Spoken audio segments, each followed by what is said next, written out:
Much. Yeah, she just moved in with her flag. Welcome, welcome, welcome, welcome.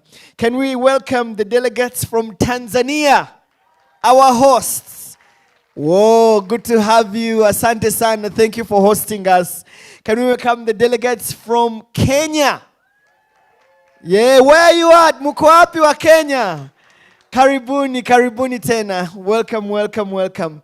Can we welcome the delegates from my motherland, the beautiful Uganda? Yeah, welcome, welcome, welcome. Can we welcome the delegates from Rwanda? Where are you at? Stand up. Where? We welcome you. Very, very welcome. Can we welcome the delegates from the beautiful land of Burundi? Yeah! It's good to see you. It's good to see all of you. And can we welcome the delegates from Gabon? Gabon, yeah! Stand up. Come on. Yeah! Welcome, welcome, welcome. Welcome to you all. Thank you all for coming. Have I missed anyone? I'm scared. Oh! From the Democratic Republic of Congo. Yeah! Welcome. Karibuni tena. Oh, Mama, you just put up. Welcome. Welcome, everyone from the DRC. Can we love you again? Stand up. Come on, stand up. We love you a little bit more.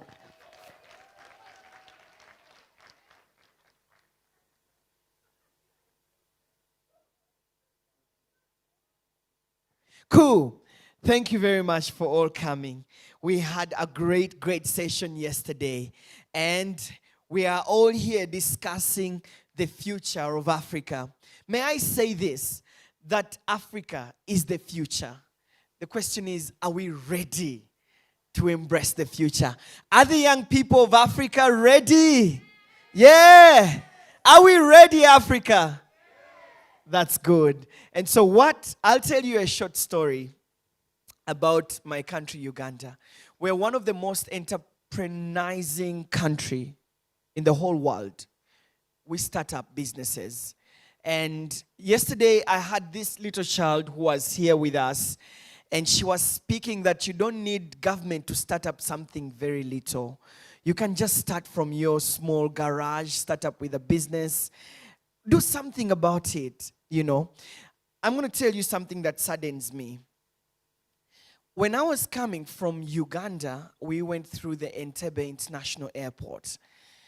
And I saw very many young girls and boys putting on, T-shirts with, a company that, they're being taken. So I asked, so where are you all going? The whole airport literally was filled with these young people. And they were telling me, we're going to Saudi Arabia. We're going to the UAE. I was like, to do what? Well, we got jobs. We're going to work. Then I land at Jomo Kenyatta International Airport. That's Kenya. And I saw the same thing. There were so many young girls putting on T-shirts, clearly labeled like there's a company that is taking them to work. Now, I asked them, where are you from? They're like, tumetoka Tanzania. We're from Tanzania. I'm like, so where are you going? So one of them told me, tunaenda Saudi Arabia. And then as I was walking in a different terminal, I saw another group. So I just got concerned. I'm like, how are you? I'm like, fine, where are you going? We are Kenyans. Going where? To Saudi Arabia. So I stopped to think that all these young people from Uganda, Kenya, Tanzania are going to look for work in Saudi Arabia. Now, as a journalist, I know what has happened before. Something about labor externalization and exportation. Many of these girls come back abused, whatever it is. We've all been following the stories online. But what really captured my attention was the fact that Africa was losing its energetic labor force, going to the United Arab Emirates or wherever they are going. And we all know this is happening, right? Our governments have talked about this. And there are two sides of the coin. It's a double-edged sword. There are those that are for, but then there are those that are against. The challenge with having many of our young people go out, we will find ourselves in a very, very delicate position that Africa's young labor force has all been taken away. And so one person asked me, whilst that's a problem, but these young people need jobs. They are going not because they want, but they're going to look for jobs. And if you can give them a job, they can stay in their different countries. At least they're going to be paid instead of having to be here. I'll tell you one thing that shocked me. I looked into this story, and many of the companies that are taking these girls or boys or these young people to the United Arab Emirates, majorly, they demand about 7 million Ugandan shillings. So what do these young people do? They go back and sell their piece of land. They go back and sell, tell their families to mobilize resources together to raise the 7 million to actually give to the labor exporting companies to take them abroad to work. I'm sure I'm not speaking French. We all know what's going on, right? Right? And so, they get this money, sell off whatever they have, do resource mobilization from family members, get this whole money, and give it to the labor company. And then, the company actually gets that, and they are taken out. And I've just been thinking, how about you get that 7 million and start a business? And start up something. Right? And start up a business. Come together, maybe 2 or 3 of you, and start up business. This is why we're here, to discuss us young people and our contribution to the economic development of Africa. And I think all those conversations start here. What can we do to reduce unemployment? Can we be job creators rather than just job seekers? What can we do as a continent together? Today we will be discussing the Africa Continental Free Trade Area. Whilst we're all thinking of having a one market for the entire Africa, that me who is growing Irish potatoes from Uganda can actually export my Irish potatoes and they're coming to Nigeria. But are we young people even interested in making our hands dirty? Or we're just thinking of white collar jobs. How many farmers are in this place? With a show of hands. Can we give them some love, guys? The farmers. The farmers, where are you at? Come, my dear, come. Run. I want 2, 3 of people. Oga, come. I'll also get one from Uganda. Come, the 3 of... Oh, God, I love this. Okay, so share with us your farmer's story. What do you grow and, what's your future? What do you want to do? And maybe where are you from? Hello, everyone. My name is Kathia from South Sudan. South Sudan, where are you? Awesome. So I grow okras, even herbs, tomatoes, and I started it just as an amateur. You know what I started doing? I started watching YouTube videos. I started conducting researches, and with time, that's how I started it. And guess what? Start small. Don't think, oh, I don't have any experience. Remember, you can use YouTube, Google, and everything, by the way. And the moment you start it, I'm telling you, it grows, and now my family and I, we eat what we grow. So I'm so proud of that. Thank you so much. Hello, everyone. My name is Honorable Francisco from Uganda, in northern Uganda. I've been in IT business, and time came, I lost everything I had to thieves. They broke into my workplace, so literally I had nothing to do. So I resorted to farming. But right now, as I speak, I'm a proud farmer. I planted 67 acres of cassava, sweet cassava variety. Recently, I've been supplying watermelon, about 3 lorries. I got over 7 million. Yeah, I planted only 3 acres recently, and I'm continuing. Based on that background, I had to organize our farmers. We have opened a cooperative so that we can have bargaining power to sell our cassava and other stuff that we are producing. So that is it. There is money in farming, guys. Much as you're doing other things, please remember to go farming. There is money in agriculture. Thank you. Good morning. I'm called Merigoreti Malingat, and I'm from Uganda. A proud farmer from Uganda. I grow a lot of things. One, I plant a lot of cassava because that is what I eat, and that's why I'm strong and healthy. I don't need shoes, you can see. I rear sheep, I rear cattle, and I'm a farm of piggery. I have a piggery project, and currently I'm employing 4 people, Ugandans. Trust me, young people, the only way to deal with this is farming. This year, I have made so far almost 20 million on my farming. And I'm a student of masters, but somebody cannot believe I am because all my tuition, I get it from farming. And this is why we survive. As young people, we must hustle. And if you want to get into farming, you must put your pride aside. If it's going to the garden, wear boots and go. If it is going for clean your piggery house, wear boots and go. Because that is the only way we can get money. And as young people, we need money to move. Young ladies outside there, some of us look good and people will think it is the men who are catering us. It is through farming. That's why we are looking good. Thank you. Good morning, ladies and gentlemen. YouLead. YouLead. There is one thing I want to tell you guys. I am professionally a musician. I'm a creative and social entrepreneurship trainer. I'm an activist. I'm a politician. I'm anything I can do. But what makes me survive is agriculture.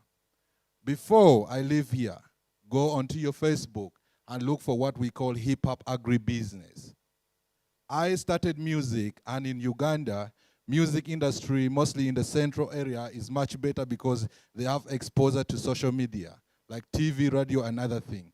But I come from northern Uganda where they lack those kind of exposure. So I decided to use the word hip-hop agribusiness because hip-hop is a kind of music genre that young people love. And for them to be motivated to be farmers, I had to put that. So when they come to me like, what do you do? I'm like, I'm a farmer. What kind of farm do you do? I'm like, I'm a hip-hop agribusiness farmer. So what we do, I have a youth center that we run. It's called Northern Uganda Hip-Hop Youth and Cultural Center.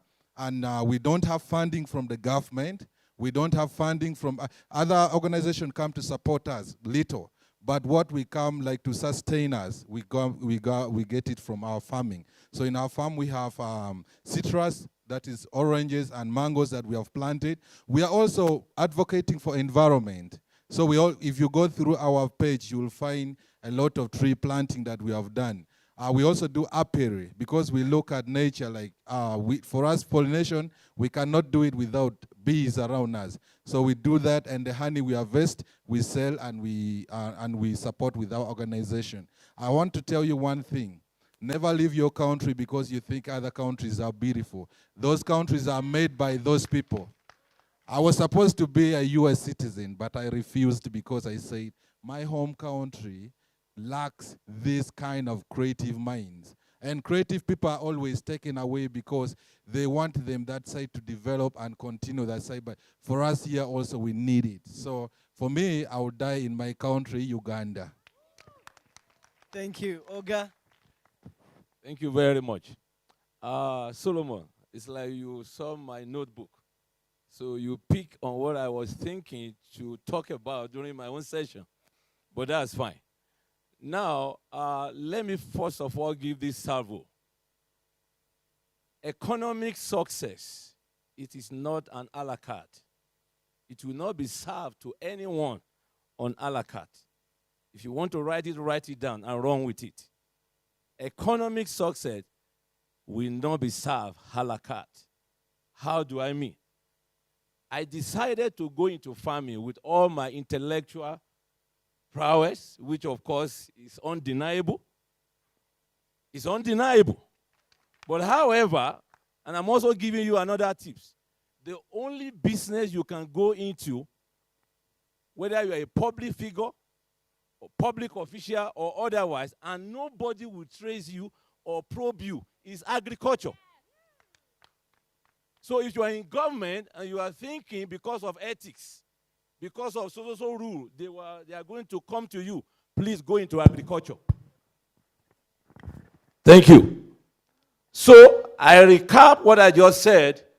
Anything you are doing, particularly those in government, and particularly those politicians, go into agriculture, and then you make your money, and then you create job. Now here is my story. When I saw my intellectual prowess, I said, I need to do something more. And I went into farming. Now, statistics shows in my country that if you are into cassava farming, there are people waiting to pick your cassava. You don't need to do it, just plant it. They will come and pick your cassava, and then you get your money in dollars. Not in naira, in dollars. So I went into that. Secondly, statistics also show that people that are going into livestock, thank you, my sister, give me a bump, we are also making our money. And I went into livestock of what we call cow. And today, anytime there is a Muslim festival or what have you, people always come to my livestock farm and they pick their cow and then they pay me my money. Today, more than 10 people I'm paying their salary in my farming business. Thank you. All right, thank you. Guys, let's give them some love. Thank you very much. The farmers of Africa, the young people are here. Farming it is. I'll give you an example from where I come from, Uganda. And this is why young people need to really go into farming. And I'm happy that Mr. Tony Otoa is here. Tony, come. Let's give Tony some love. Tony's mentoring so many young people into businesses. You know, I know, Tony, you have your own session, but I thought that you could just come as we do this.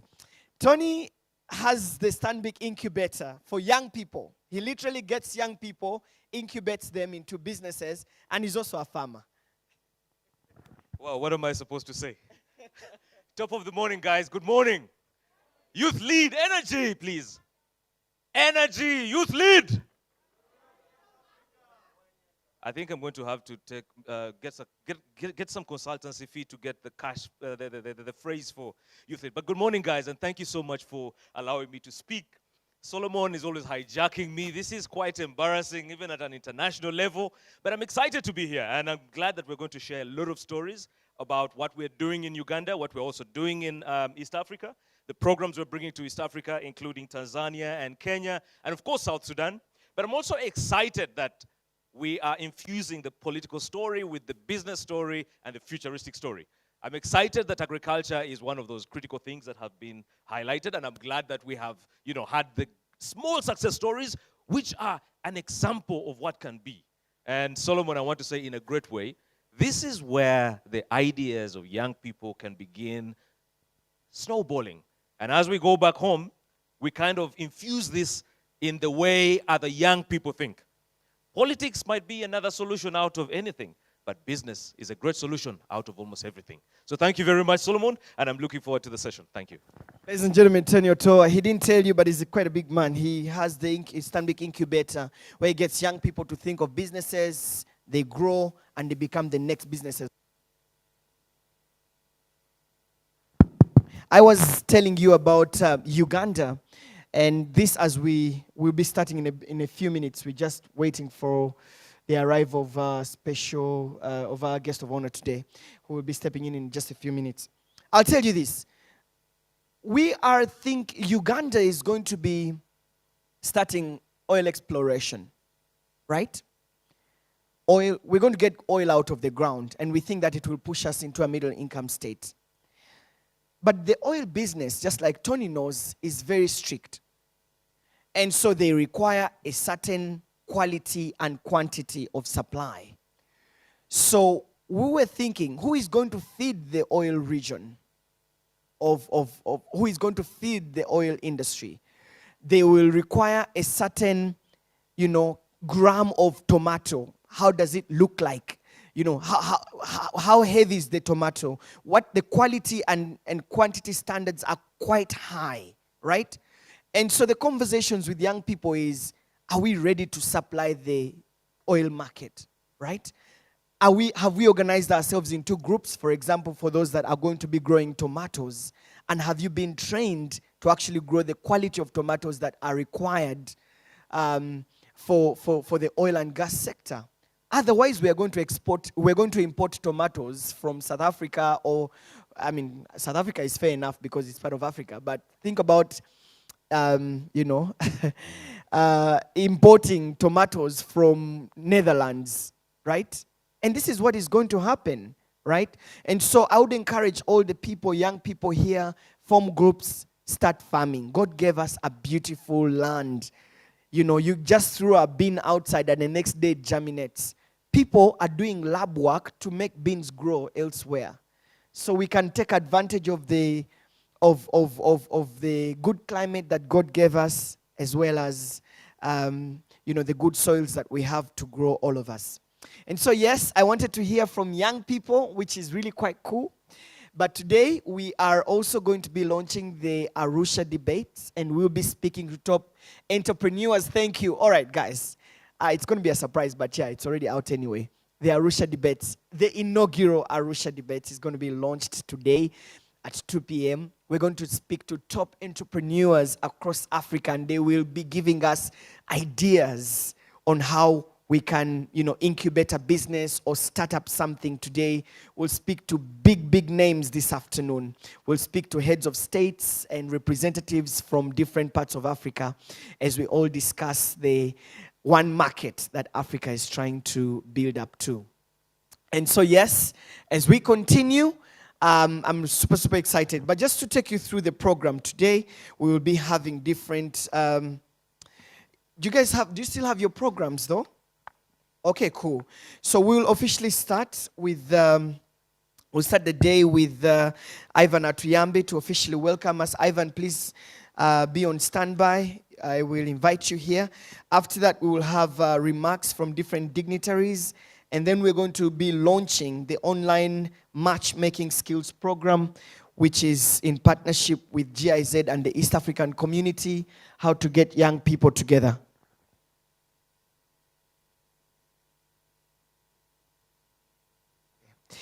All right, so the online matchmaking skills program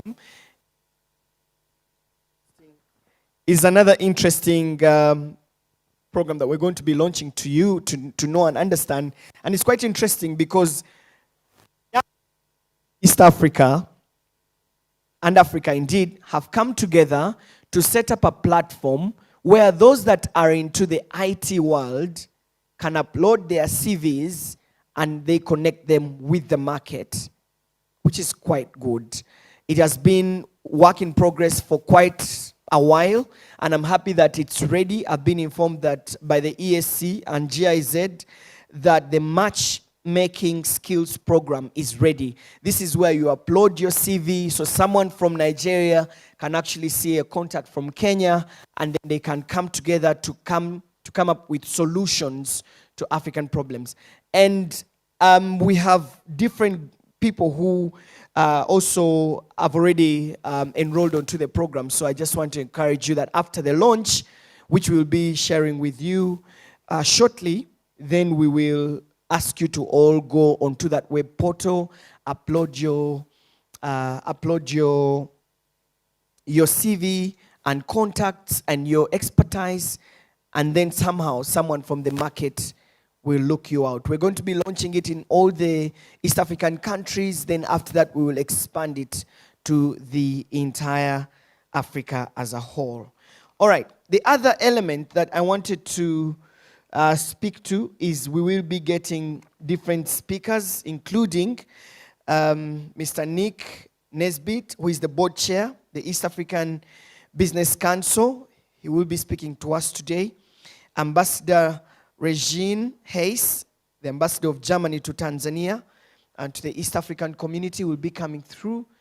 And then we'll also be hearing from the Honorable Dr. Peter Mathuki, who is the ESC Secretary General, as well as we'll be hearing from Professor Gaspar Banyakimbona, who is the Executive Secretary of IUCA, to speak to us later on. So again, Africa, thank you so much for coming through.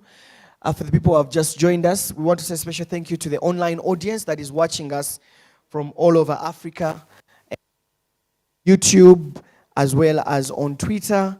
Our hashtag is YouLead 2021. Ivan, where are you at? Mr. Ivan Atuyambe, where are you at? All right. Okay. All right. As we're waiting for Ivan, the other sector that is very, very interesting is the ICT sector. How many of us have invested in ICT? ICT, ladies and gentlemen, can we have like 2 or 3 people to share their stories? And do we think that the future is ICT? Come, there's another hand there. Please come. All right, young people who have invested in ICT. Oh, there's another one there. Come and share with us your story and encourage us. Let's give them some love, guys. It's good to see ladies on the floor. You're welcome.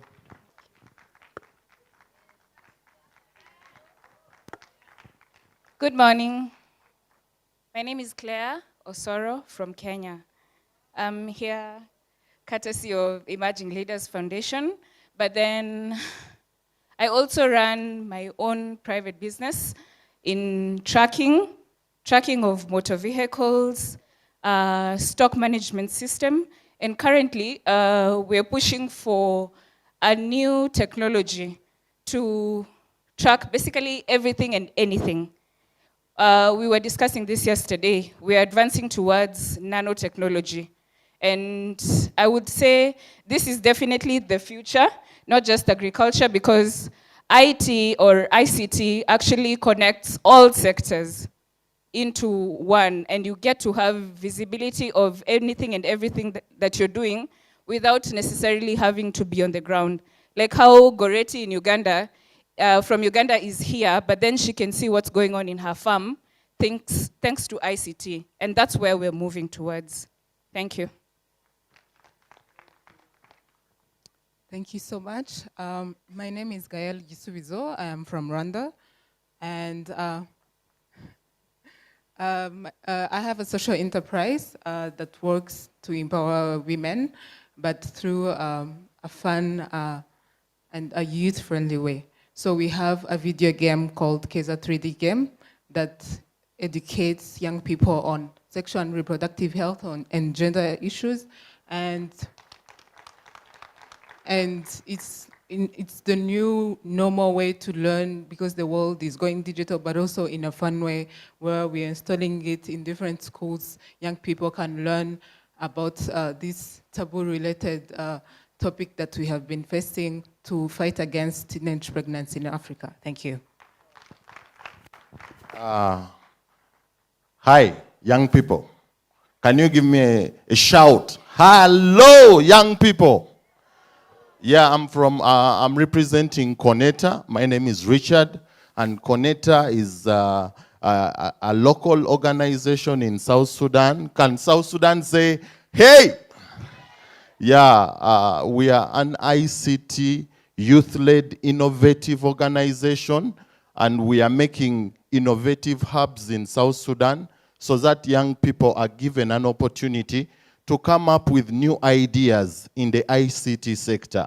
So far we have done a game that helps sexual reproductive health to be able to be managed in young people. And we have come up with a game, like you see, a board game, and young people are using it as an app so that they can learn more about sexual health and reproductive health. We know that very many young people are getting very many problems at a young age, teenage pregnancies.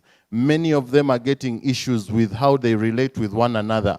And we think such new innovations can make them to go to another level. Another thing we have done is to come up with a new technology of how we can avert the risk of climate change that is happening in our place. And one of our friends, Katia, was talking about it yesterday night. We are today launching that application in Gurey, a suburb, and the ambassador of Canada to South Sudan is doing that. Sorry, can we officially please stand up and welcome the EAC Secretary General, Dr. Peter Mathuki. Welcome, sir. And the whole delegation, you're very, very welcome. Yes. Thank you very much. Can Please we have your give the seats. EAC Secretary General a hand clap? Let's just go and give him a clap. You're welcome. Yeah. Thank you very much. So I Please don't have a know. seat. Please take your Can I seats. just conclude? Yeah. I don't have much more to say, but I believe we are the ICT is the future, and God is going to do great things in South Sudan. Thank you. Thank you very much. You sound like Ugandan though, but it's okay. This is the East African community. Welcome, welcome, welcome, ladies and gentlemen, to day 2 of the YouLead Summit 2021, where we're all talking about the future of Africa, and indeed that we are the future. Now that we're here, I would love to invite Mr. Ivan Atuyambe to officially come and open this up officially. Mr. Ivan Atuyambe, you're very, very welcome, sir, and it's really good to have you. Mr. Ivan is the YouLead Africa Director and Head of the Leadership and Governance Academy, MSTCDC. Thank you very much for this. And can we give Ivan a round of applause? Yesterday he was on fire. I kept telling him, I've not seen you like this in a while, but you're very welcome, Ivan. Thank you, sir. I'm still on fire. Good morning, everybody.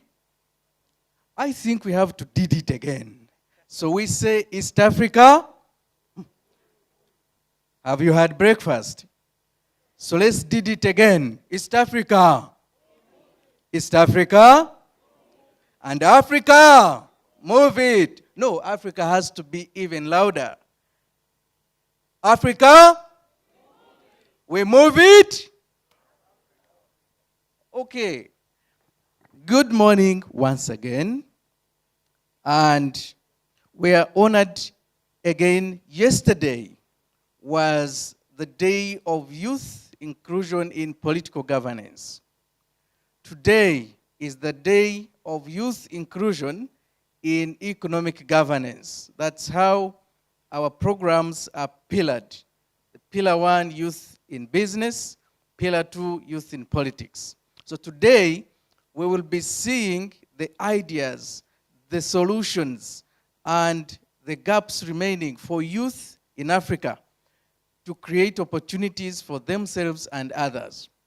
And I have the honor of really announcing that we have, together with the support of the EAC Secretariat, been the first East African Regional Economic Bloc to venture into the AFCFTA and youth. And we are championing this with the East African Business Council. And that's where I want to begin by introducing my brother, John Bosco Karisa, who is our partner in this pillar of youth in business. Please. Thank you so much. We have done so much even in just 4 months. The other week or month, we were just doing an East African caravan of corporate breakfast meetings to rally support for youth to know more about the AFCFTA and participate and benefit maximally. And I've been moving with JB. Thank you very much for the support. And also, we have our GIZ EAC Cooperation Cluster Coordinator. We work in association. I think you will get to introduce yourself, and the SG will be introducing you. And the German ambassador to Tanzania and EAC is also here. Her Excellency Regina Hess. We are honored to have you. And we have our Deputy Secretary General, Mr. Wazivamu, and our executive. Yes, please, go ahead. and our Executive Secretary of the Inter-University Council of East Africa. They will be talking to us this morning. Now, there is something very important, probably more than the people here. Before I invite the Secretary General, I want to make a special thing that we have, as I said, ventured into the Young People and Free Trade Area Agreement, and we are ahead of all other RECs so far, and we are lucky to have many representatives from other RECs, and from here, we want to go Africa with the Africa Free Trade Area Agreement Youth Inclusion. We have been working with wonderful people this last week to run a continental boot camp on AFCFTA for policymakers and young business leaders. We have also this done by getting inspiration from the just concluded Continental Youth Inclusion in CFTA study, which revealed a lot of things that we will be talking about in the afternoon during the Arusha debates.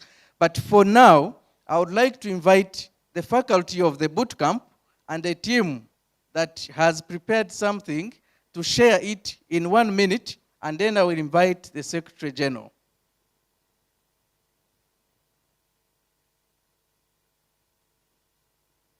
The boot camp has been run for 5 days, and we wanted it to touch a light for youth on the continent on how they can engage with the CFTA.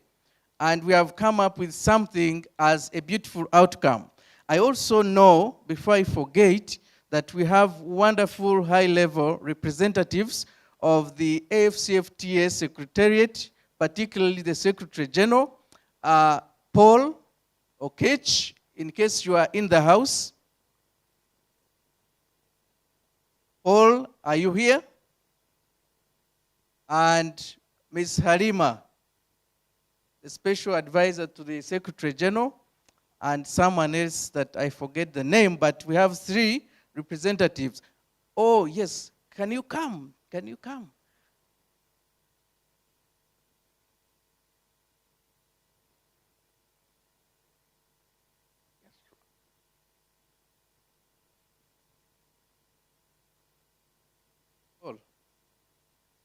So we have 3 representatives from the AFCFTA Secretariat. I think they'll be speaking in the afternoon, but they are here with us. The Secretary General could not make it, but he has sent 3 high-level representatives, including his own special assistant. He wants to know how we can help youth to take the CFTA forward. And I have also the honor, I know the Secretary General will be inviting her to speak, but I also have the honor to inform you that we are having Honorable Rosemary Mbabazi, the Minister of Youth, Culture and Sports in the Republic of Rwanda, representing His Excellency Paul Kagame. Now, His Excellency Paul Kagame was supposed to be with us. He confirmed, but due to competing calendar, he has sent us a wonderful representative. You know her, a lot of you know, Honorable Rosemary Mbabazi. We cannot get a better representative, but the Secretary General will be introducing her later. Thank you very much, Honorable Rosemary Mbabazi, for joining us this morning. With her also are 5 members of parliament in the Republic of Rwanda and a couple of other dignitaries and staff of the government of Rwanda joining us, 5 members of parliament. So this is wonderful support, and we appreciate the government of Rwanda for your participation and support. I will get the names and announce the names of the members of parliament at some point. But for now, why not allow these wonderful CFTA champions to tell us what they have been up to this week, and then the Secretary General will open for us and invite the representative of the President to speak to us. You start. The faculty start. Thank you very much, Ivan. Okay, no problem. First, let me recognize the Secretary General, It's an honor to have you with us, and the Deputy Secretary General, His Excellency, the Ambassador, and I recognize everyone on the high table. Simply put, last week, Secretary General, like Ivan has rightly said, it was a boot camp, intense, and of course, we have a representative that will now share their thought on AFCFTA vis-a-vis the Africa that we want. Thank you. Thank you so much. My name is Flavia Businje, and I was a faculty member. And during the boot camp, we were so excited to learn that our youth are committed to take it up, and they would like to take the front lead. Thank you. This wonderful faculty, I just met them twice online, and I said, okay, let's make sure we have an outcome that is practical. The rest they did, and they do everything on pro bono. We didn't have enough money. And thanks also, let me take this opportunity to thank GIZ and the German government. They are supporting this pilot Continental Youth AFCFTA Inclusion Project, and we are looking forward to scaling it up with your support, Your Excellency Hess, and also GIZ Cluster Coordinator. We would love to see how to scale it up. We appreciate your support. Without it, this wouldn't happen, and you will love it, I'm sure. I want to invite the champions now. Thank you so much, Ivan. All protocols observed. My name is Edith Njage. I'm a social and serial entrepreneur and a job creator to 50,000 young people. So on this, for the purposes of this conversation, I am here proudly to announce that we will be forming the independent AFCFTA Continental Youth Advisory Council. Thank you.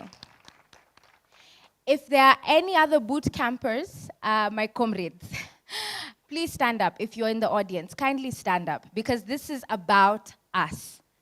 If you're here in the audience, kindly stand up. I can see some of you. So the reason why we are formulating this council is because this group of people is Africa's best. And I say this because we have doctors, we have PhD candidates, we have people in business, we have leaders in corporate, in policy, in politics, and in NGOs. Really, Africa's best, thank you so much, Ivan, were brought to this platform and taught by her best as well. The main thing that I want to communicate, especially to those watching virtually, is this. The AFCFTA must be taken by force. It is ours. It is not for governments, it is for the young African people. We must make it a reality, because the Africa we want and the Africa we need is not something we can sit and wait for in 2063. It's something we need to start making a reality today. Okay? And the main reason why the AFCFTA exists is because of people like you. It is for the young people. It must be pioneered by the young people. So this council is here not only to set up local, national areas to make sure that it's implemented in each African country, but also to make sure that you hold us accountable. As a council, we're here to deliver on implementation, not hot air, implementation. It must happen. And I want you to look at us and remember our faces, especially those who stood in the audience as well. Remember the faces. Ask who is your representative. For example, I am for the EAC. Say you can hold me accountable. You must ask who is your representative for your block. And you must hold them accountable. Because at the end of the day, jobs must be created, entrepreneurs must be supported, women should and must be included, and it is for us to make this a reality. The AFCFTA is not only about trade, not only about inclusion, it is about the Africa we must have and we must fight for. Comrades, how many of you will be joining me in this AFCFTA? I want to see how many comrades are joining me in AFCFTA. Thank you so much, comrades. Thank you, Ivan. As you can see, they are true champions.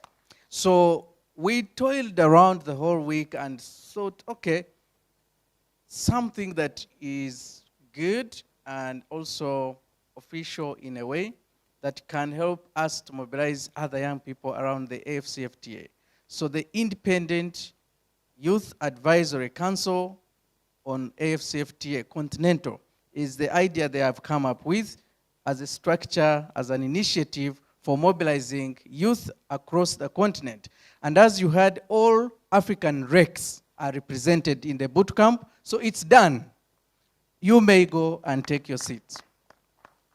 I will say a little story, and then I will introduce my colleagues and leadership at the Training Center for Development Cooperation. When we started the YouLead, we were working only on political inclusion. In 2018, delegates from South Sudan and Somalia stormed us and said, we are here, but the conversations are not relevant for us. We don't have peace. We cannot talk about being in positions. Can we do something about peace? Then the team said, we'll introduce the Peace Forum. Oh, yes, go ahead. I mean, you. Thank you. Then, thereafter, a couple of others said, but being a politician does not put money in the pocket. By the way, many people think it puts money in the pocket, and sometimes it does, but youth wanted to be economically independent. So they said, what can we do to stop talking politics, but also create solutions for our problems? Then we thought, and introduced the Youth in Business pillar of our work in 2019. And I would like to thank Trademark East Africa. They were the champion in 2019 for Youth in Business, of part of the YouLead work. At this juncture, I would like to recognize Ms. Makena Mobobia, our Executive Director at the Training Center for Development Cooperation, the home of YouLead, with the Secretary General. They give us guidance and leadership to make sure that we are doing right. And also we are joined by the Programs Director, Ms. Sarah Ezra Terry, at the Training Center for Development Cooperation. Now, my shoes are small again, just like yesterday. Honorable Secretary General, I have the honor of inviting you to give your remarks and invite for us the representative of our champion of this morning, His Excellency Paul Kagame. Thank you very much.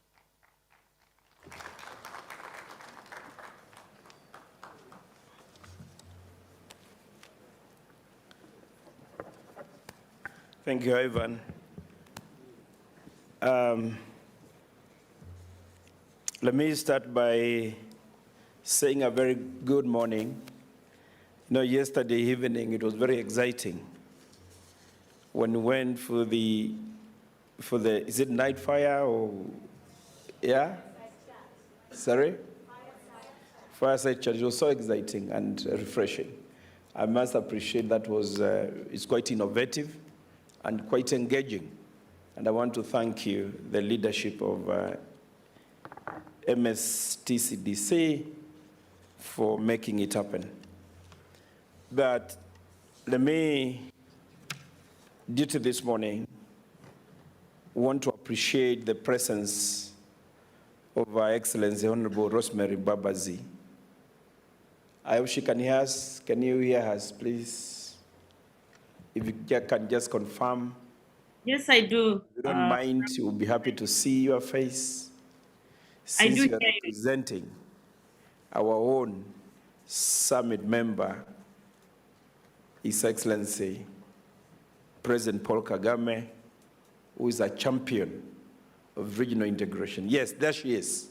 We can see you. I do hear you. I do. Thank you very much. Yeah.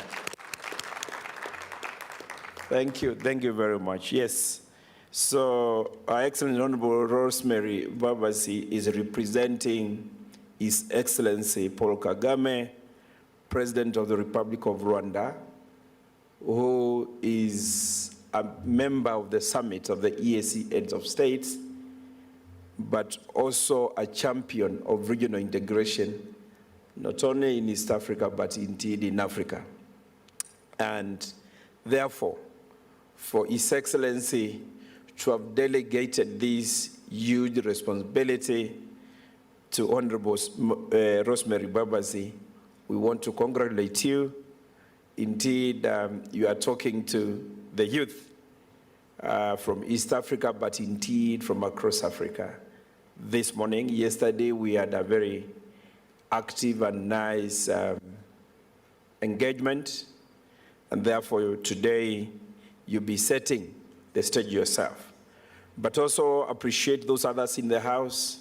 We have our Excellency Ambassador Regine, who is the Ambassador of Germany to Tanzania and the East African community.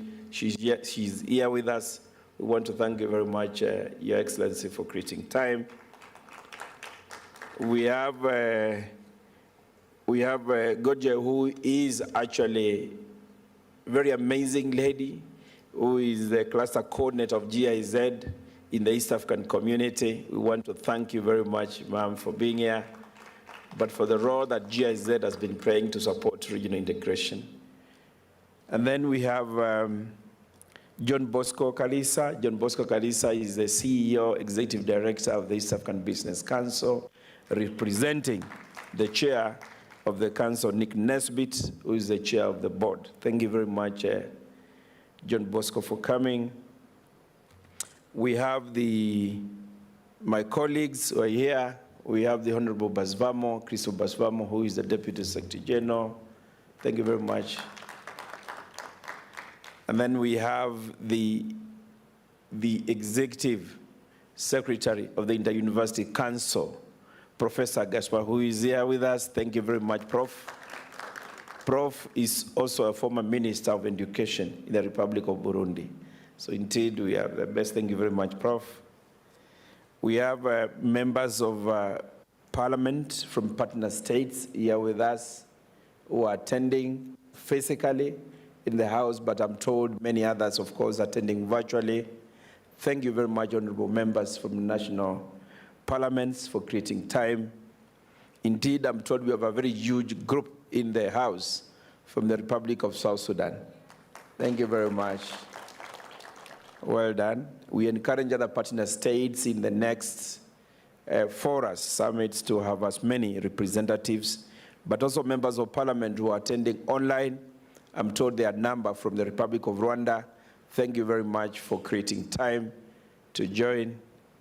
And then, of course, we have the members of the East African Legislative Assembly who are also with us. Thank you very much, honorable members. Then we have McKenna, who is Executive Director, is here. Honorable Waziri, the Executive Director, is here. Then, of course, the youth leaders, and indeed the whole house is full of the youth. So, Honorable Waziri, you can imagine the energy in the house. And these are the people you are going to shortly address. Ladies and gentlemen, let me start by once more welcoming all of you, as I did yesterday, to this particular event, the 5th EAC Youth Leadership Summit 2021. Yesterday, there was a motion that was carried that indeed we will be having annual summits, but we may have to amend and be calling it YouLead Forum. And the idea is to have within the forum, there will be so many activities happening in the course of the year, and then of course they culminate into the summit, so that we don't, or somebody does not perceive that we'll be only having summits and in between nothing happening. So we want to keep this movement, the youth forum, quite alive. And therefore, indeed our pleasure once more, and appreciate His Excellency President Paul Kagame for his robust leadership, support, trust in the youth, in the growth strategy of our economy, and in building back better through technological innovations post-COVID-19 pandemic. I wish to extend much appreciation to the partner states for creating time and for being with us in this very important event. And therefore, as we all come together to create positive change through youth entrepreneurship, we need to spark entrepreneurship skills and of course ensure that we source all that it requires for youth to grow and move the continent. The promotion of entrepreneurship is grounded in local context, have policies that not only involve the youth, but ensure youth are part and parcel of the policy making. And given that, of course, as you said yesterday, under 30, youth under 30 make up to 51% of the global population, we must give youth a seat on the table, and that's what we said. You must be on the table, and already you are indeed. It's not about the future, it is now. And therefore, it's my duty, pleasure, to welcome you, Honorable Rosemary Babazi, the Minister of Youth Culture in Rwanda, representing His Excellency Paul Kagame, President of the Republic of Rwanda. And also let you know that indeed Rosemary Babazi, she's also a friend of business. So the fact that she thinks business, you can learn quite a number of tips from myself in how, as youth, we could take advantage of the business opportunities that we have. But I know Rosemary Babazi is somebody very passionate about youth. And therefore, over to you, Waziri, and Karibu Sana. Most welcome.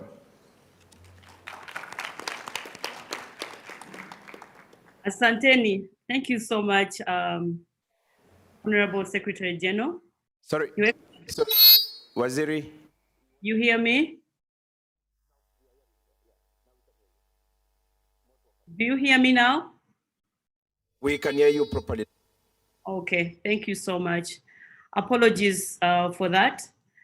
Thank you very much, Your Excellency, the Secretary General for the ESC, Dr. Peter Mathuki, Your Excellency, the Deputy Secretary General, Christopher Bazivamo, Honorable J.B. Kalisa, the CEO of East African Business Council, Your Excellency, the Ambassador of Germany to United Republic of Tanzania and the ESC, colleague ministers who are joining us on live online, the honorable members of parliament, the distinguished heads of delegations that are there present and those online, heads of development partner organizations, our esteemed youth.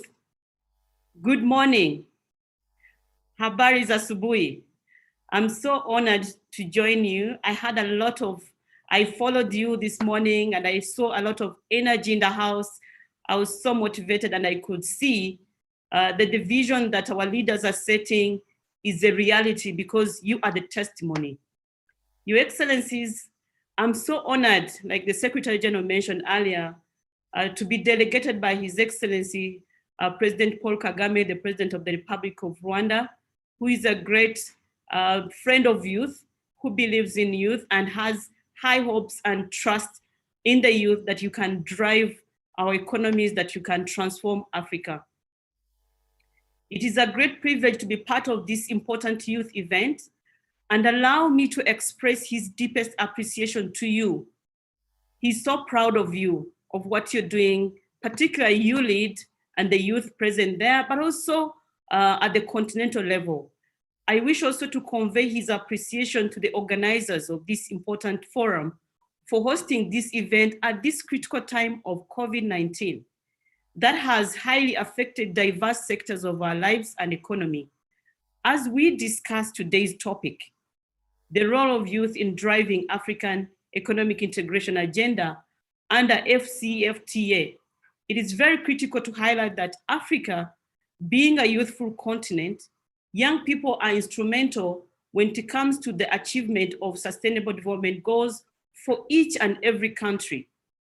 They represent precious assets that no country can afford to ignore because they bring energy, talent, and creativity to the world that enables countries to innovate, grow, and prosper.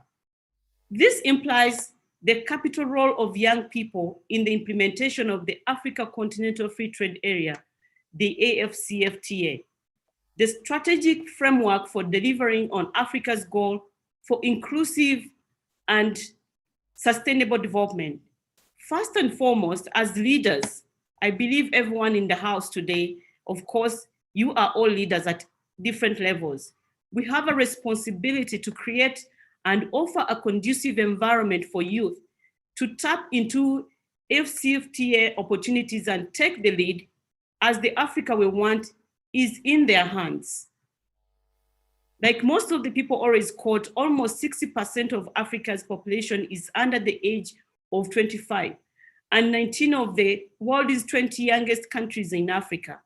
Despite making up this significant percentage of the continent's population, young people's participation in cross-border trade, in entrepreneurship, in trade governance is still very limited in Africa.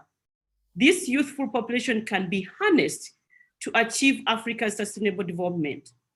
According to the ITC, International Trade Center, report of 2015, youth are 1.6 times more likely to start a business than those above 35 years of age or old.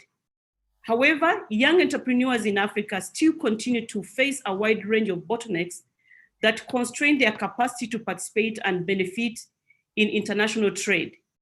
As we continue to nurture the young people, the young generation, we must acknowledge that they need key technical skills to become more competitive in the process of realizing the African Continental Free Trade Area, and also to encounter various challenges related to financing and ease of movement.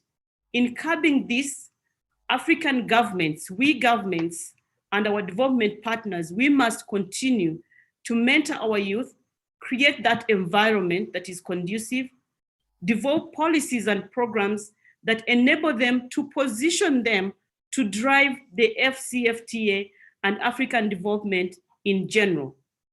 In this current tragic situation of COVID-19 that affected all of us, all sectors in Africa and as a continent and the entire world, many of youth economic and social businesses have also been slowed down. Therefore, we must be challenged with innovative solutions that are resilient and able to cope with the COVID-19 short and long-term impact. The FCFTA is one of the greatest achievements of the 21st century Africa. I was in the House when it was signed, and I was a permanent secretary in the Ministry of Trade and Industry and ES Affairs, and I was feeling this kind of excitement, thinking I am alive when this is signed, because this was a dream that was propelled and fostered and pushed and advocated by leaders in the previous years. But we are glad that this came to play and it is into implementation. I was so happy also to hear the young people were at the platform there saying it should be a reality. It should not be discussion, it should be implemented. The FCFTA is one of the greatest achievements of the 21st century Africa, as I mentioned. Intra-Africa trade is one excellent way to bring our continent closer and to significantly create more wealth within the more opportunities for our youth. However, we must also realize that this agreement will only be fully leveraged when African young entrepreneurs take its full advantage. I was also very happy and delighted to meet the Secretary General of CFTA in Ghana, Accra, 2 weeks ago. And I was very excited to hear that his primary agenda is youth and women. Presenting a marketplace estimate, the marketplace estimate is estimated at a combined GDP of 3.4 trillion. The CFTA opens a new bigger window for the creative, innovative, and hardworking African entrepreneurs to grow and scale. I want to highlight key things that we need to consider as young people. As we want to leverage on this platform that our leaders have paved, we need to be adaptable. Adaptability is very key. Agility is very important. Scalability is very key. And responsiveness are key ingredients for the successful entrepreneurs that will tap into this potential of CFTA. However, to leverage such huge opportunity calls for young people to understand and tap the power of collaboration, partnership, and organization through existing structures, such as the Private Sector Federation or the East African Business Council. On the other hand, for FCFTA purpose to be achieved, youth and taking the driver's seat of the economic growth, the youth have a primordial role to play. They need to be at the forefront and seize this opportunity provided by elimination and reduction of tariff and non-tariff barriers amongst African countries that agree to be members of the bloc, that intend also to deepen the economic integration and prosperity as a concrete manifestation of the Pan-African drive. Time is now for the youth to start seeing green pastures in Africa and leverage innovation and creativity to build the Africa we want. The opportunities abound in Africa. The green pasture is in Africa. We don't have to struggle to survive in other continents when we leave behind all the opportunities and the resources that we need to thrive and to grow and prosper. I want to quote one of the studies or the reports that were produced by FCFTA Secretariat and UNDP of 2020, that, which is Futures Report, Making FCFTA Work for Youth and Women. They quote, they also mentioned in this report that youth and women-led enterprises are key to growth in Africa. They account for around 80% of the continent's businesses. You can hear the numbers. If we don't focus on this, what else should we be doing? Youth maintain a solid presence in services sector, such as heritage, music, fashion, design, digital innovations, as well as agricultural value chain. I had all the testimonies from the young people this morning, majority of them into agribusiness and agricultural value chains, because we need food security, but also technology, which is an enabler for all the sectors we're talking about, which is a bedrock for all these services to happen. With targeted support, micro and small enterprises are well positioned to overcome low productivity, exploit economies of scale, and use the continental market as a stepping stone for expanding into overseas markets, including through continental supply chains and global value chains. To tap the opportunities of CFTA, it is important to recognize and appreciate that CFTA is about scale and upscaling, as I mentioned earlier. It is about thinking big. It's about aiming for bigger markets beyond the local market. We need to sustain also the local market. We also need to increase production, but also we need to grow and go beyond the local market. It's about looking beyond the limitation of the domestic markets of our own individual countries to exploring the larger continental market that the CFTA now makes it possible. Your Excellencies and distinguished guests, before I conclude, allow me to share my thoughts to our African youth at this summit and beyond. We have learned that COVID has challenged us, but we remained strong. And I'm talking about now the power of partnership. We can make it happen, we can manage, we can prevail if we work together, and that is partnership. The private sector, the young people, the civil society, and the government that provide an enabling environment. Other pandemics there are other pandemics that you're not aware of that might come in the future. Let's learn from the current to tackle any future hardship. Let's commit to act now. We don't know what tomorrow holds. Let's act now.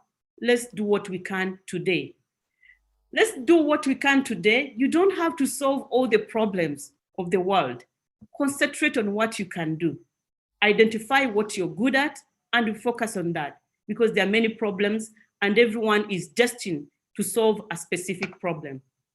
As I conclude once again, I thank you for inviting the government of Rwanda, and in particular inviting my president, His Excellency, the President of Rwanda, President Paul Kagame, who is an advocate for the young people and promoter of the young people and has great faith for the young people. He champions many initiatives at the continent.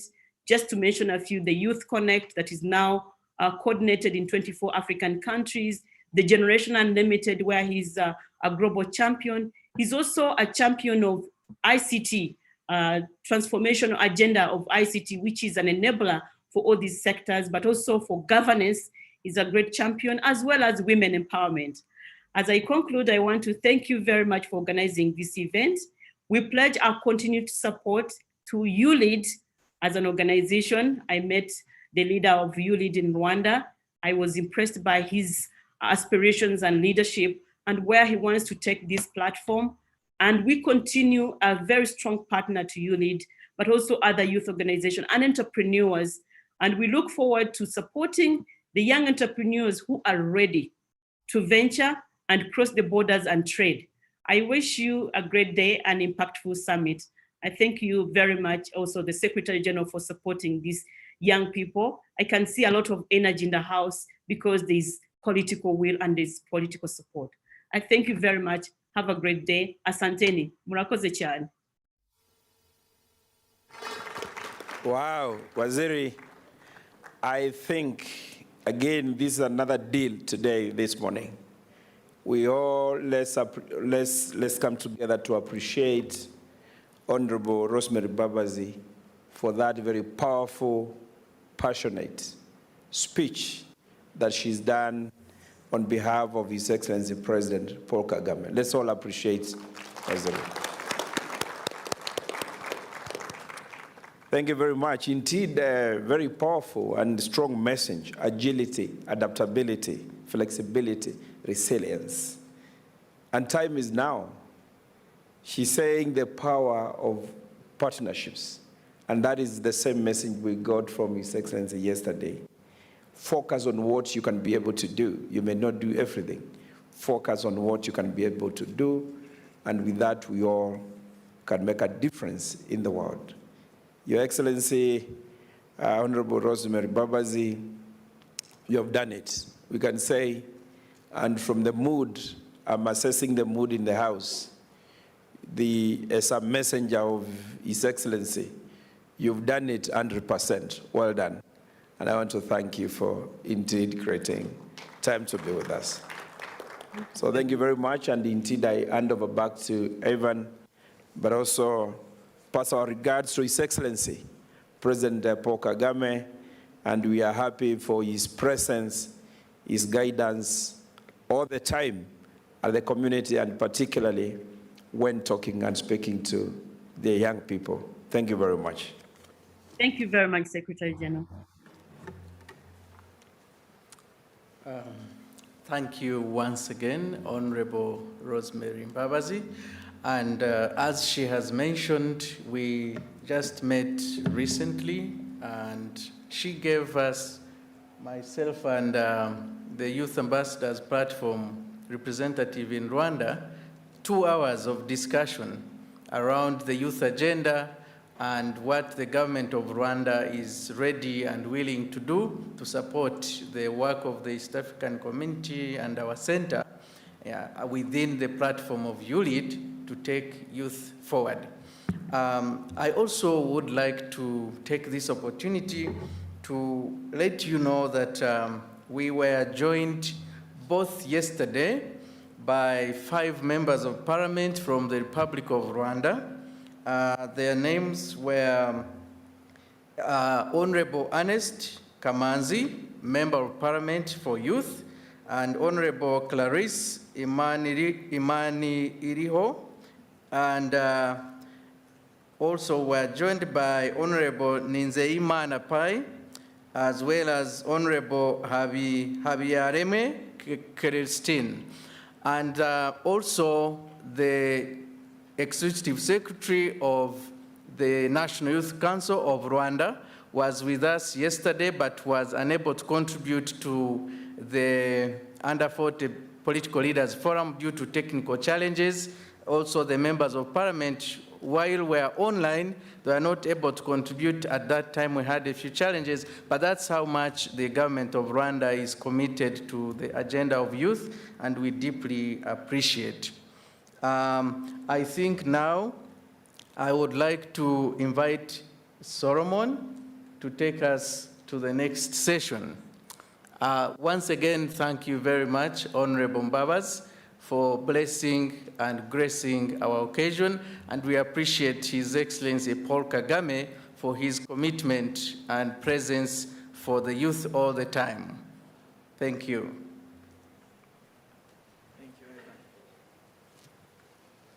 Thank you very much, Ivan. Asante sana urakoze. We're going into another session that I had earlier on told you about, and that is the launch of the Skills Match online platform. It's a new platform. There's been, thank you very much for the clap there. We're excited about this Skills Match online platform because it will bring, young people of Africa together with the job market. And so I'm super excited.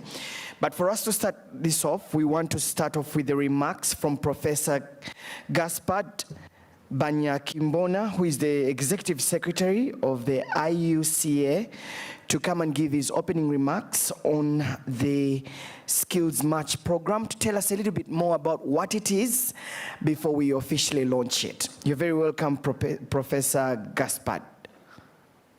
Let's give him some love as he comes. Where you at, Prof? Yeah, okay, cool.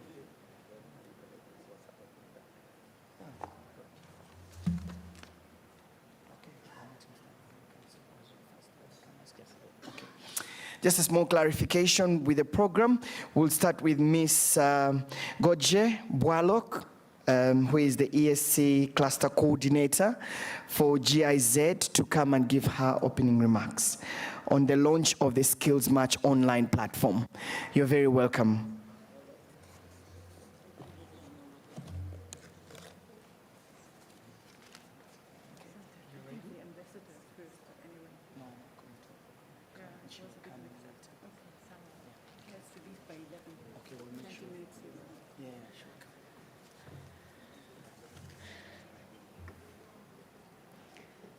Dear Excellencies, Honorable Minister Rosemary Mbabazi, representing the President of Rwanda, Mr. Paul Kagame, German Ambassador to the United Republic of Tanzania and EAC, Mrs. Regina Hess, Honorable EAC Secretary General, Dr. Peter Mathuki, Honorable SG General, Secretary General Dr. Peter Mathuki, Honorable Deputy Secretary General Christophe Bazivamo,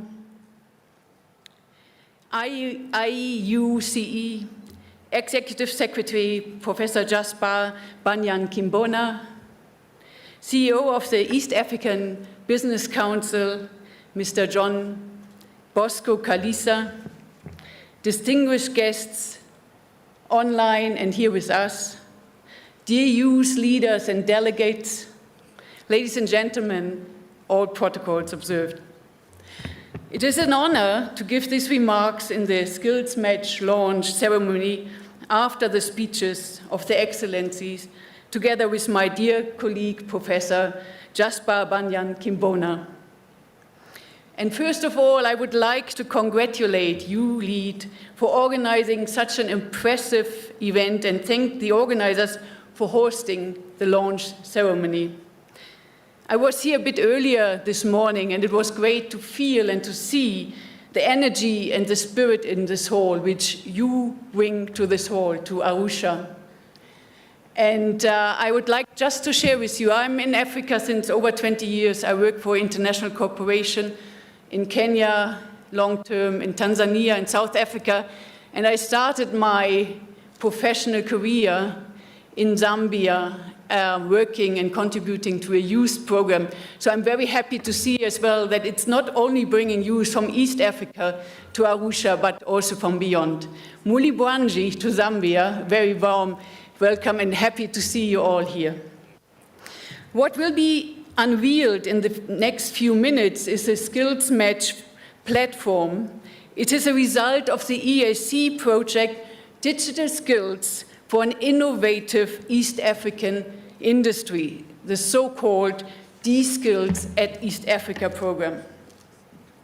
The German government supports the EAC since 2017 through the project D-Skills, in promoting digital skills among youth and strengthening industry academic collaboration to promote the region's digital transformation. And since then, the project partners, especially the EAC Secretariat, the Inter-University Council of East Africa, IUCIA, the Nelson Mandela African Institution for Science and Technology, and the East African Business Council, together with GIZ and the German Academic Exchange Service and the University of Oldenburg, have achieved remarkable results. The Center of Excellence for ICT in East Africa, the so-called Senate at East Africa, at the Nelson Mandela Institute here in Arusha, was established by an East African German consortium, academic consortium. It offers a state-of-the-art master program in embedded and mobile systems for students across the EAC. Noteworthy is the practice orientation and the close collaboration with the private sector during the program that benefits students. I would like also to use this opportunity to call upon all interested young people in the EAC to use their chance for this program and a scholarship at Senate at East Africa. Application for the 4th cohort are still open until the 15th of November. D-Skills at EA does not only champion digital skills in the master program at Zenit. To achieve a wider reach, trainings are offered for youth, employees, or university lecturers in the EAC. Topics include, for instance, Android application development, cybersecurity, data science, or e-learning. And furthermore, the project promotes digital innovations and entrepreneurships for youth across the region, especially in universities. Lastly, a building block for the region's digital innovation capacity is a collaboration between industry and academia. D-Skills strengthens this dialogue through its ICT for Business events, just for an example. It is based on these different areas of support and the achievements, as well as the partners and stakeholders, that D-Skills was able to develop an online matchmaking platform with the aim to narrow the digital skills gap in East Africa. After a lot of work in collaboration with partners and various rounds of consultations with the target groups and stakeholders of Skills Match, we are now looking forward to this launch.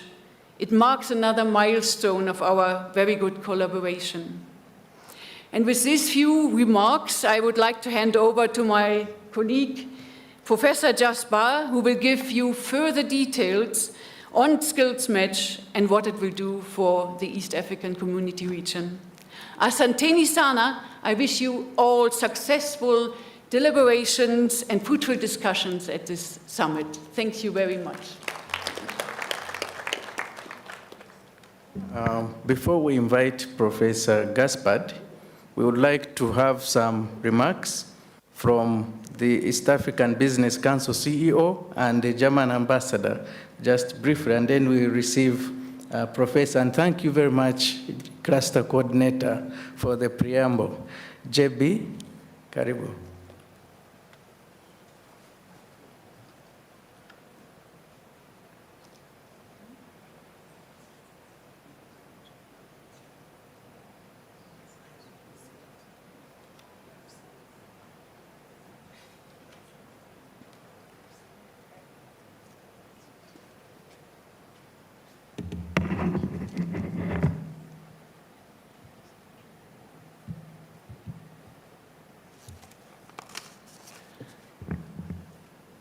Good morning. Thank you very much. First of all, allow me to observe the protocol. I want to recognize and appreciate Honorable Rose Mbabazi, the Minister in charge of Youth and ICT from Rwanda, who delivered very exciting remarks from His Excellency, the President of Rwanda, Paul Kagame. Allow me also recognize and appreciate the presence of Honorable Secretary General of ESC, Dr. Peter Mathuki, the Deputy Secretary General in charge of productive sector, Honorable Christopher Wazivamo, Her Excellency Ambassador of Germany, Tanzania, Executive Secretary for Inter-University Council, Professor Gaspar, my good friend, Ms. Goja, ESC Cluster Coordinator, the members of Parliament representing youth from their respective partner states. Indeed, this is an honor and a pleasure from EABC, and I convey the greetings from our chairman, Nesbit, who would have loved to be with you this morning, but due to other busy commitment, he delegated me to deliver his remarks. Before I deliver the remarks on the digital skills platform, I think I wanted to appreciate and thank our sister, McKenna, who has provided a conducive facility for hosting the YouLead. Thank you very much. You've done a commendable job. And your team, I want again to thank our brother Ivan for championing this initiative on the CFTA. Based on the presentation and remarks delivered by Honorable Rose, it is exciting, again from the private sector side, that the CFTA presents, it's a game changer for the region, for the continent. And I want to thank you, the Secretary General, that you still have a passion. One of your two passions you have, one is you want the youth to read, and also private sector take a read in embracing the CFTA. Thank you very much, Honorable Secretary General. It is a game changer in the sense that when you look at the other agreements that have been signed, that have been endorsed, even when you look at the CFTA, the protocol that supports women and the youth, it was put in the second phase of a negotiation. But I'm happy that now they are fast-tracking it. They are bringing it forward to give the right position for the youth and the women to take a read in the CFTA. The same study that was done by the World Bank indicated that once youth and women are given the right position in the CFTA, we would be able to lift around 100 million people from poverty. So it's really a game changer. Yesterday I attended here an interesting session, and the moderator did a good work. He asked all the youth, give me one word. What can you do? What is exciting? Just one word.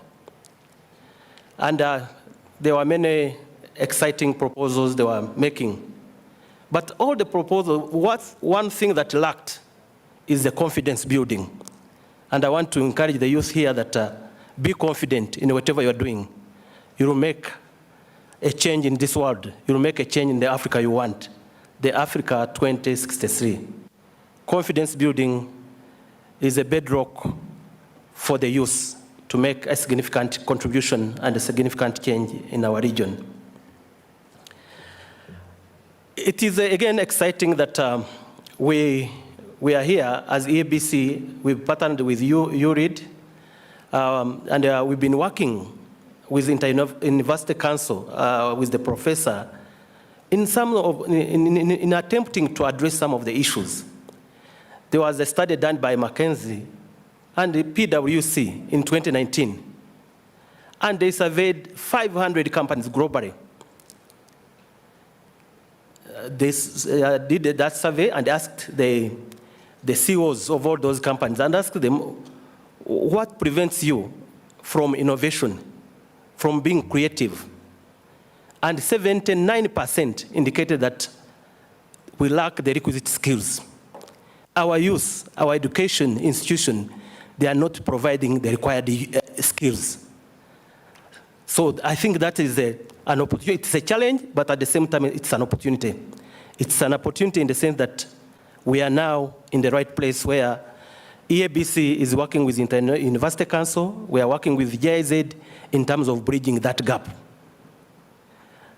I want to also to put on record and appreciate and call upon a young lady called Ndaje from Kenya. I want her to come forward.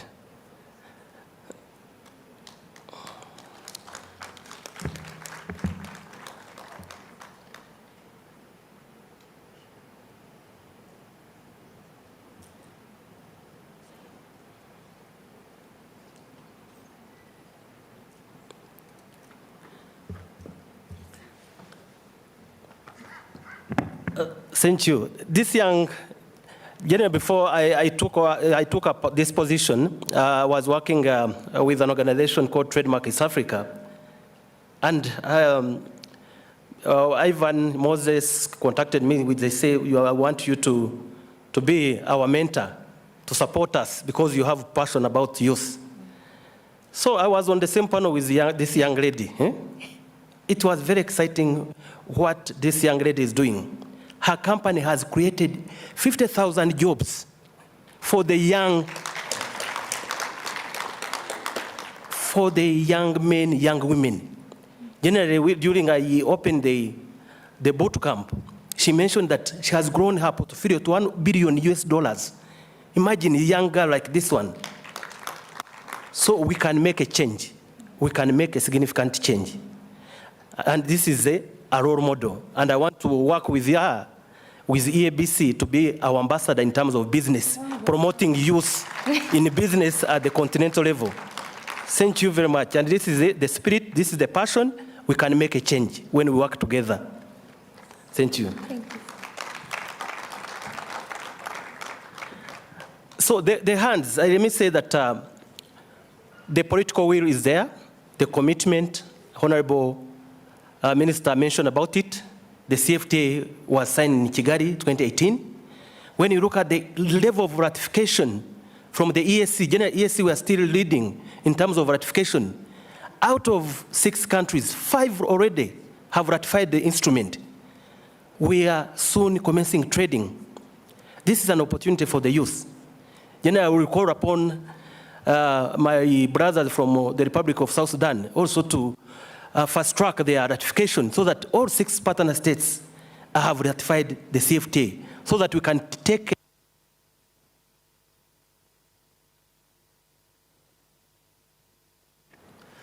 so that the region continue to read in terms of the CFTA. So with that, let me quickly give remarks on this engagement we are doing. As I mentioned that when you looked at the CO, even including the COs from ESC partner states, they have highlighted the issue of skill as one of the challenges in terms of innovation, in terms of creativity, in terms of competitiveness. That has been highlighted in their report from PwC. So how do we do that? And I want to thank the German government, the GIZ, the ESC cluster, GIZ cluster, in terms of coming up with this initiative. And before that, EABC had also signed with Mandela Institute in terms of also bridging the skills gap. And I'm happy that the professor kindly stand up for recognition for what you are doing at this site in Arusha. 2 weeks back, he called me to his office, and we signed the MOU, and he is committed to address the skills challenges. And he's encouraging all the youth to join the institute, both young men, young women. He has good facilities to support the youth. So we are driving. SG, the private sector, is driving the integration at the ESC and at the Continental. And the EABC is committed to fast track that, to work with you, SG, to work with our government. As I said, there is a political momentum, there is a political commitment. We need to make a change to this region. And we have all what it requires. in terms of making change. So one word I can leave to the youth here before we launch the platform is that we need a culture shift. We need a mindset shift. We can work, the opportunities are here. The opportunities are not in Dubai, they are not in Saudi Arabia. As one young man said this morning, the opportunities are in Africa. Let's embrace, let's exploit the opportunities. Thank you very much. This is not my day, I'll talk next time. Thank you.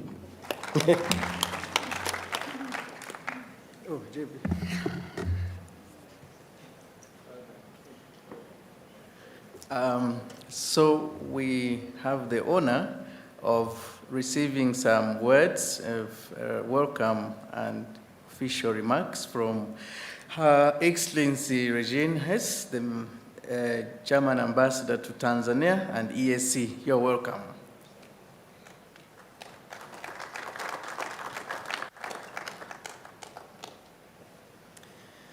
Good morning, everybody. The GS, Professor, GIZ, the Waziri in Rwanda, everybody in the room, all protocols observed. I'm showing agility, flexibility, and adaptability right now because I was supposed to speak a lot earlier and wanted to put in a few more general remarks. But now this is in the midst of the launch of this skills match, which, as I understand, is actually something like an online dating platform.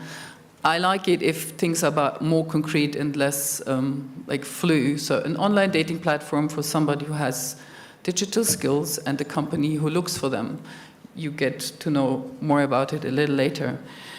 I wanted to give 3 remarks now, which hopefully still relate to this launch. One is about skills, and it was complained that skills are not there, or the skills which are there don't match the needs.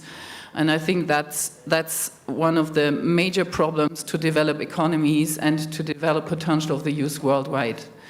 A little example, the College of Tourism in a country I will not mention is training receptionists. These receptionists don't even speak proper English, and the tourism industry cannot hire them. And that's at a level where you think, oh, everybody should know that a receptionist needs to speak some English. So even at that level, the demand and the offer doesn't match. I think there has to be a closer exchange between the industry, the private sector and the public sector about how to find out what are the skills we need, and then how do we train for these skills. And not only universities, that's very important, but vocational training schools, or start with the schools, and then offer children at schools and students some work experience and have them get an idea how the private sector works so that they understand better what the skills they are taught are useful for. Another point I find very important in terms of understanding private sector and which skills we need is that in the public sector and under politicians, you find some politicians are politicians by profession. They have never been working outside politics. So how do we expect them to really understand private sector? Same with public servants. They go from school or university right into the public sector and again have no experience in private sector. And if we would change that a bit, either by internships and a little bit of exchange, or just by a requirement who wants to be a public servant has to have at least 1 or 2 years in the private sector before we hire them.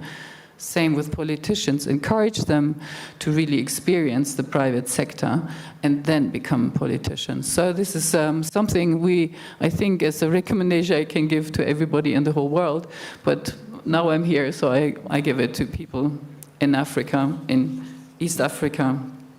In Germany, we have the institution of the Chambers of Commerce, which are the link between the private sector and the government. The government needs to give guidelines for skills, but the private sector knows what they want. And the Chamber of Commerce, they work with both.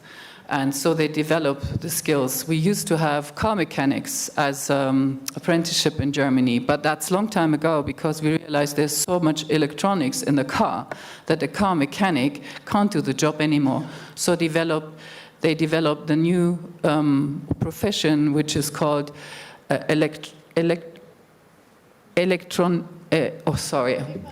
mechatronic. So it's the mixture of mechanics and electrician.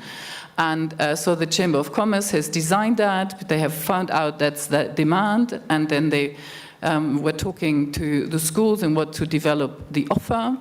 And the Chamber of Commerce actually makes sure that the quality is there. They are the institution where you take your exam. And they oversee that in the vocational training schools, everything is taught the way so that the business gets the skills they need. Some institution like that could be maybe helpful to have in East Africa. Another remark, we're talking a lot about where's the future, and we're talking about the Africa Free Trade Zone, which has recently been established, and all the potentials they have. I think it's important to start to aim low, to build your business, to have some experience, and then be confident enough to go beyond, from your village to the next town, to the region. And for you in this part of the world, the East African community, and in other parts of Africa, the other regional economic communities like ECOWAS, as the youth, as the politicians, as the governments, make these regional economic communities happen much more than they happen now. Make it possible for business, for people, for capital to flow, and take it from there to the all-continent free trade zone. I think then you will find that you can harness the opportunities and the potential much better. These would be my remarks. Thank you very much, and I'm happy that the German government is supporting this new platform, which actually is then practical contribution to fill this gap, so that the skills the company are looking for, you can find them on this platform, because the youth who have the skills, they can advertise for themselves. So I hope this is going to lead to a lot of matches made, and to a lot of youngsters being able to find opportunities in the private sector. Thank you very much. Thank you very much, Your Excellency. I also want to say once again that all this CFTA success you see is because of the German government support through the GIZ mission to the African Union, and we do certainly appreciate. Before I invite my senior brother, Professor Gaspard, I wanted to say that I have cheated my team. Moses and Franklin, where are you? Moses and Franklin, in case you are near, could you come forward? Yes. Moses, wherever you are, just run.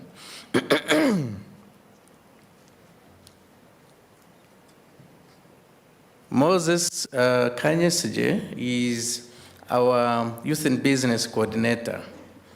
And I think in the last 1 month, he has not slept. Making sure that the boot camp that we talked about and these nice outcomes, we are going to see life. And he works with Franklin Mireri under my guidance as the team leader. They have done wonderfully well, and this project also rhymes very well with the platform being launched today, because one of the major components of our Youth AFCFTA Inclusion Accelerator project is promotion of borderless trade, especially using e-commerce and new and emerging technologies. So I think it's important that you know the guys who are behind this kind of work. But now, allow me to invite Professor Gaspard to share some remarks.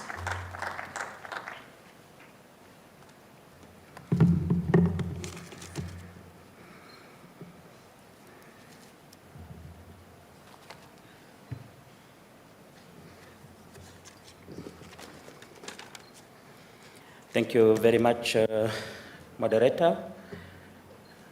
Honorable Rosemary Mbabazi, Minister of Youth and Culture, Republic of Rwanda, representing His Excellency Paul Kagame, President of the Republic of Rwanda.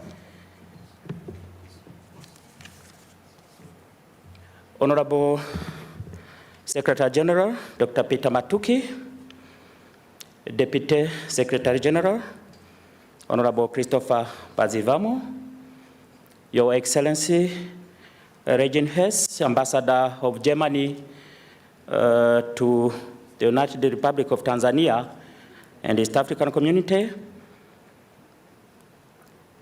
members of Parliament here present, officials from member states, YouLead executives and staff, Mr. John Bosco Kalisa, Executive Director, East African Business Council, Mrs. Goche Bialuch, ESC Cluster Coordinator, GIZ, Professor Emmanuel Luoga, Vice Chancellor, Nelson Mandela African Institution for Science and Technology, technical team from IUCA and GIZ, youth country leaders here present, youth ambassadors, delegate to YouLead Summit from East African Community and all of Africa, students from Senate, ladies and gentlemen, all protocol observed.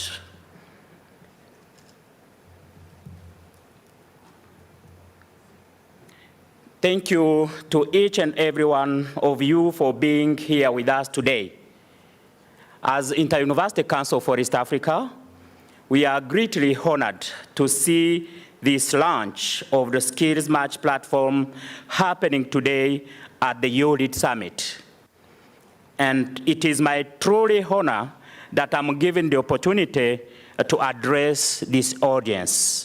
On behalf of the Inter-University Council for East Africa Secretariat team, and on my own behalf, let me extend my sincere congratulations to all the technical team members who tirelessly worked on the development of the Skills Match platform we are launching today. Our special thanks goes to the East African Community Secretariat. Honorable SG, thank you for your regional policy guidance. To the East African Business Council, thank you, John Bosco, for your support in the development process through feedback and connecting to stakeholders,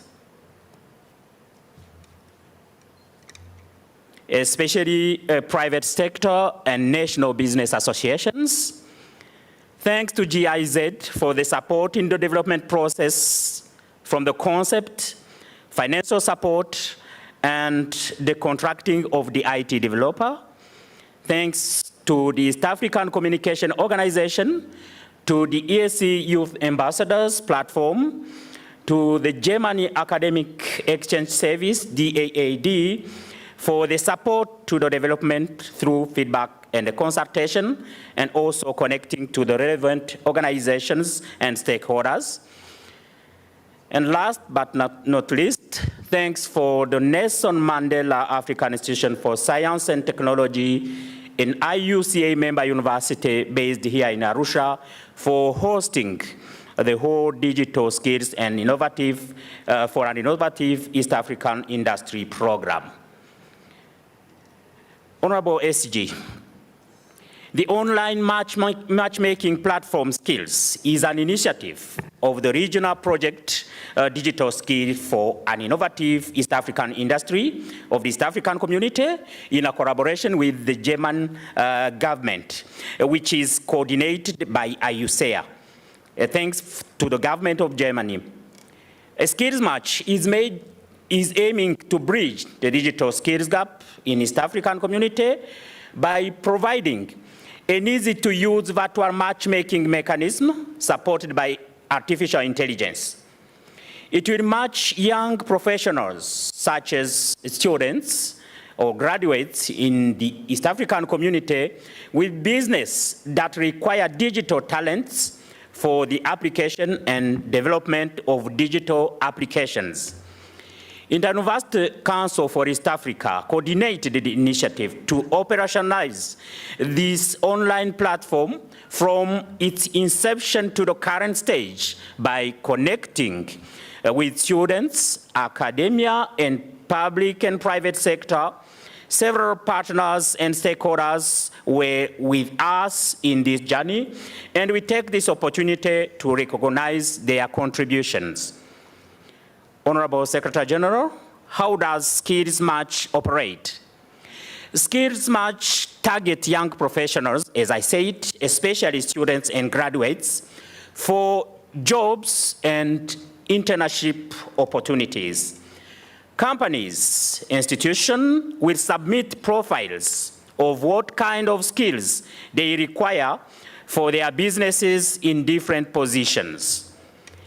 A machine learning algorithm will compute and predict based on these profiles, and they will be shown young professionals that matches the skills they are willing to get.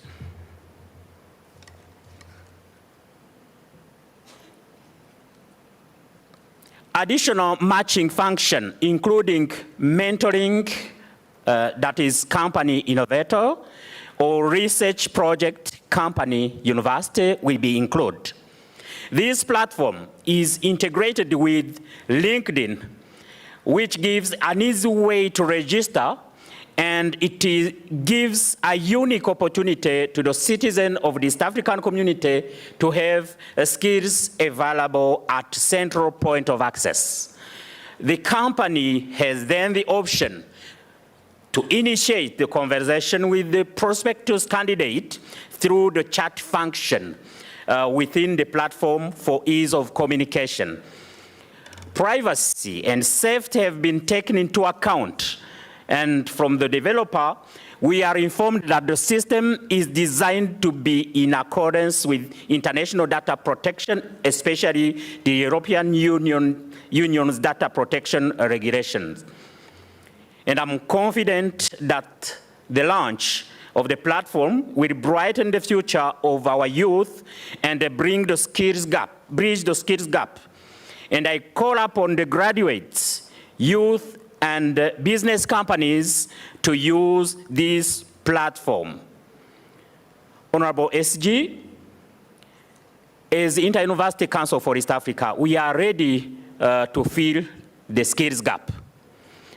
And we do count on your support and the support of the entire ESC Secretariat to be able to continue deliver on our vision, which is to become an exemplary common higher education area for a prosperous and sustainable East African community by 2030, and support the young people in their quest of a decent employment.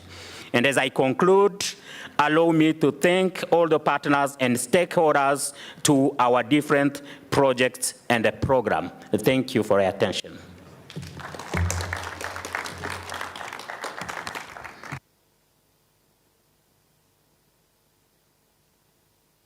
Thank you very much, Professor Gaspard, for that in detail. There is a video that is going to explain what the professor was talking about, and that is the Skills Match online platform. So I'd request that the backend team, please, can we have the video up? It's an illustration of how the Skills Match online platform looks like and how you can actually join. Let's have the video up.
please go and log on, and then who knows what could happen.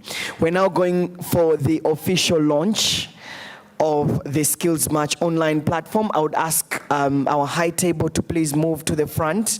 I would also want to invite the ESC Youth Ambassadors, Mafunda Faki and Juma Emmanuel, to join the team here. I would also want to invite Professor Emmanuel Luoga, who is the Vice Chancellor of the NM East, and to also come and join the team here, as well as Mr. Nick Naisbitt, Chairman EABC, to also come and join us here. All right, please, you're welcome.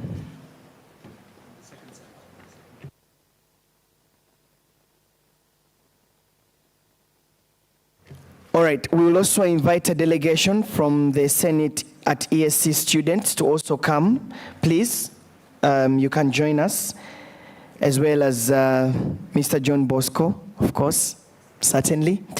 Let's have the entire team here for the launch.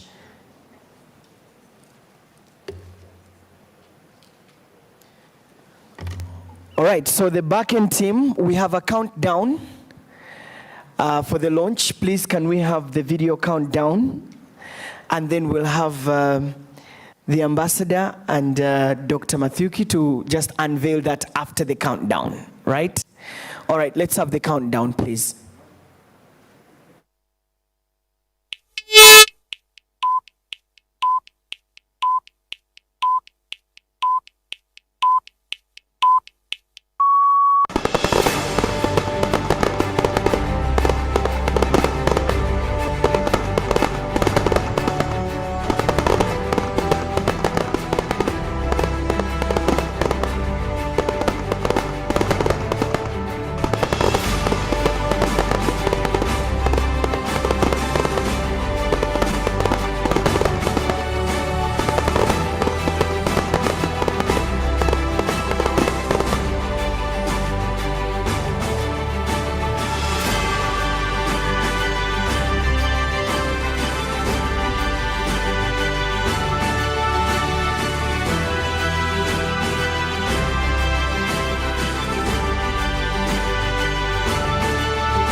Thank you all. Thank you very much. You can please go and have your seats. Let's give them some love. Thank you very much for working hard on this. Professor Gaspard, thank you very much for ensuring that this happens. And the entire team from GIZ, from the ESC, thank you all for this. The Skills Match program is officially up, and that's the website. Pardon?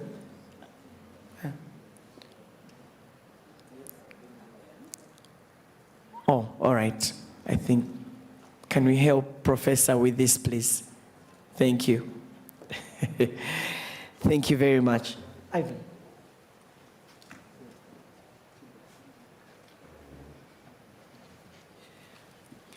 We're now going to have a working tea.